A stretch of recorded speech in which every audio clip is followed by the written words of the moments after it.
Today, where we are, Darnold, he was the top guy coming in, and I'm sticking with Darnold. I'm going down with that ship. Plenty of things he needs to work on, but I think Darnold's number one.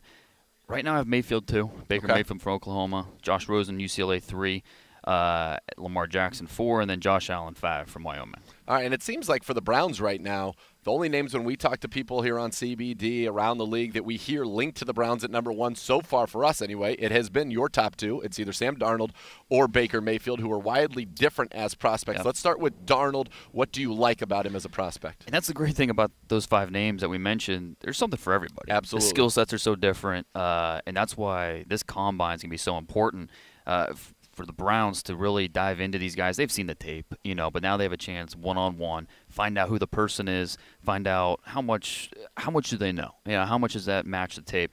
With Sam, it's unfortunate he's not going to throw here. Why do you think he's not throwing? I think it's because he's working on his mechanics, the lower body mechanics. That's the biggest thing for him. A lot of times when you watch his tape and the interceptions, the inaccurate throws downfield, is because his base wasn't set. And I think that's what he's been working on the most this pre-draft process.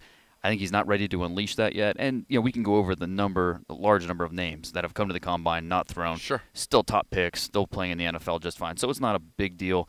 A little unfortunate because the other quarterbacks are going to throw. But he'll throw at his pro day. And I think more important than the pro day will be the private workouts, which I think is a fair assumption to say the Browns will have a private workout with Sam Darnold. And how that goes will be far more important than anything at the pro day. But with Sam, I think here he's going to show the intangibles. And the quarterback position is very much an intangible position. Can you be a leader of men? Can you be a guy that the team looks to in the huddle and they understand that this guy's going to lead us down the field? And I think that's what's so special about Sam Darnold as a player on the field. He's got everything you want. I think he has a lot of the baseline traits that I'm looking for in a quarterback. He can anticipate passing windows. His ability to maneuver with his athleticism, outside of structure, deal with pressure. What he shows at only 20 years old is really impressive. And then just the overall mental battle that it takes at the quarterback position. I think he's really impressive in that regard for such a young player. So I think for those – now he needs to work on a lot of things. The turnovers, they have to get better. The fumbles, eager to see what he comes in at size-wise. I'm not too worried about that. Does he have some smaller hands? Does that factor in with the fumbles? But overall, if I'm betting on a quarterback for the next 5 years from now, when we look back at this draft class, I'm going to go with Sam Darnold, at least right now where we are in the process. Baker Mayfield, a guy that has, a lot of buzz around him. Obviously, he's accurate. He was very productive in college, high completion percentage, took care of the football, made a ton of plays. Size is a little bit of an issue. Off the field, maybe a little bit of an issue. But there seemed to be a large contingent of people that think he is the best quarterback prospect in this draft. What is it about that makes Baker Mayfield so special? And I think it's his accuracy downfield. You watch, and we'll talk about the Big 12 and the passing offense that he came from. But you're seeing these throws that he makes down the seam, and that would be complete in the SEC. It'd be complete in any conference you're talking about. So the Big 12, the offense that he comes from, it does factor in, but he's still an accurate quarterback. And, we hear a lot about the Johnny Manziel comparisons and all that. And the biggest – I think a lot of people were burned by Manziel, and so they're kind of overcompensating with Mayfield. And the big difference between the two is with – Manziel, you just got a feeling that he was entitled. With Mayfield, does he need to mature? Yes. But you get a feeling that it's a competitive motivation with him. Does he need to dial it back some? Sure, absolutely. Does he need to mature as a quarterback? Yeah, he does. But as a quarterback on the field, you see a lot of things that translate to the next level. I think there is some concern about the offense that he comes from at Oklahoma, the way the offense was set up for him. Off-field, it's something that you're not scared off by him, but it's something you need to address with him. The interview process will be huge for him. Yep. The Senior Bowl, went through some of that, but here at the Combine, chance to sit down with the coaches, the general managers, talk about the whiteboard, X's and O's, talk about the tape. What are you seeing here? What coverages are you looking for? What were your progressions? Just to see on tape to see if it matches up with what he's seeing. So a big week for Baker, but I think more so for the interviews than anything else. Let's talk about Josh Rosen because he's got the size that you look for in terms of his height. He's got the arm, accurate at all levels. People say the best natural thrower in this draft. It's pretty. Yet he's not the #1 prospect, and why is that? Well, Josh Rosen, the conversation with him it's such a loaded conversation because, yeah, he is probably the best pure pocket passer. There's a lot of things you watch with him and you say, that looks like Matt Ryan right there. Or that looks like Eli Manning. I mean, guys that are proven pocket passers in this league, and Josh shows a lot of that. But when you break down the tape, and he's probably one of the best middle-of-the-field throwers that I've ever scouted. He's really good over the middle of the field. Down the field, when he has to deal with pressure, that's where you see the decision-making, the accuracy kind of falling off. So I worry about just the functional athleticism to extend plays and then make plays outside of structure. That's something that makes Sam Darnold so good. That's where Josh Rosen struggles a little bit. And then you talk about the off-field. And it's something that, look, I've never talked to Josh Rosen face-to-face. A lot of people haven't, that when we talk about the draft. Teams, we talked about how important Baker Mayfield in the interview process will be. Same with Josh Rosen. It's going to be huge this week to find out about him, the person. A lot of questions about entitlement, how much football passion, does he love the game?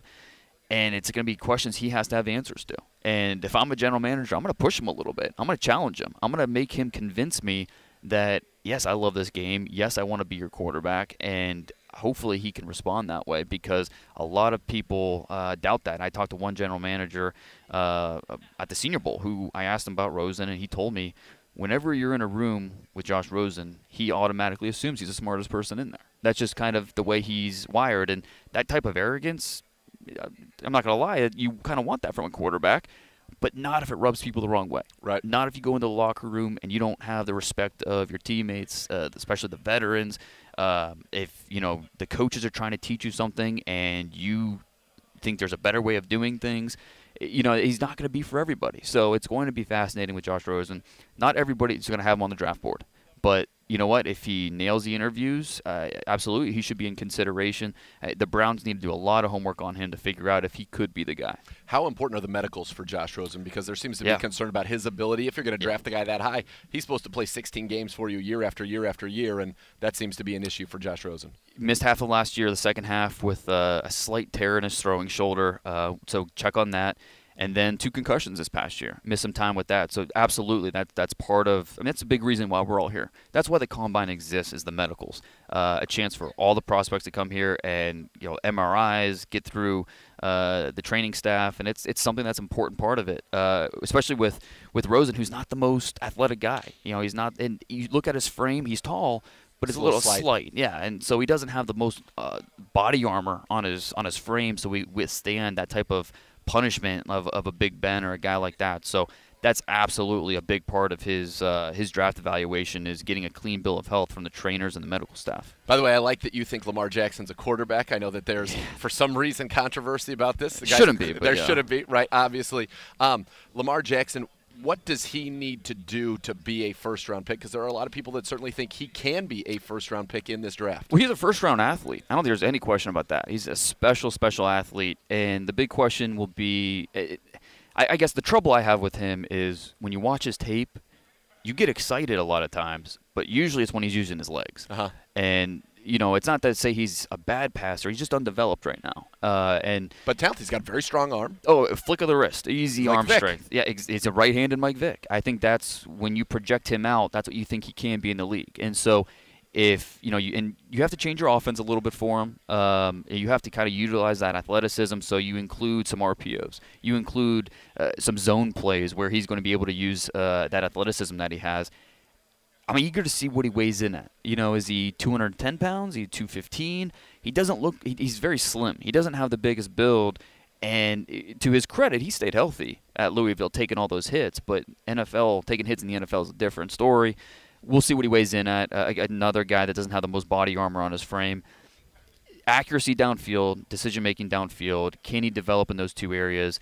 Never thrown over 60% completions in any of his 3 years at Louisville. Did improve all 3 years, but he never He incrementally improved, and he came close this past year. Some of the production that he has is unreal. I mean, he's the first underclassman to throw for over 7,000 passing yards and rush for over 3,000 rushing. I mean, just unbelievable, some of the numbers that he put up. But when he goes to the NFL, athleticism's great, but what's going to matter is his development as a passer. Yep. And if a team believes in that, then he's going to go high. He's the wild card of this draft. I mean, I think we think the 4 quarterbacks are going to go in the top 20, top 15 probably, and then it's that 5th quarterback, Lamar Jackson. He could go top 15. I could easily see it.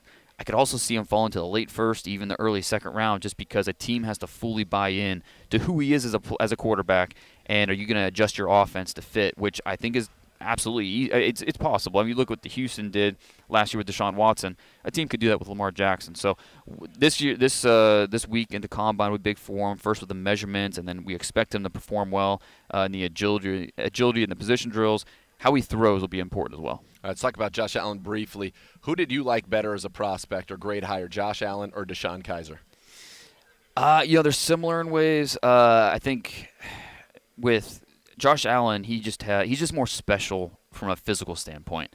Okay. He's scouting catnip. That's how I describe him, because has the size, he has the athleticism, he has the arm, and he's a high character kid. You talk to him and you feel comfortable with him as a person. You think he's going to work hard. If he doesn't pan out, it won't be for lack of effort. You get that vibe from him. So there's a lot to like about Josh Allen. He's just so undeveloped in several of the key areas that it takes to play this position at a high level. So if I'm drafting Josh Allen, I feel like he needs to be sitting on a bench for at least his rookie season, and then you go from there. He just needs a lot of work. You need to kind of rebuild everything, but you get excited about the traits. And what's the value on that? Do you feel comfortable drafting a high traits, high potential, high risk, high reward type of guy in the top 20? I think some team will. But if I'm picking number 1, I'm not taking Josh Allen.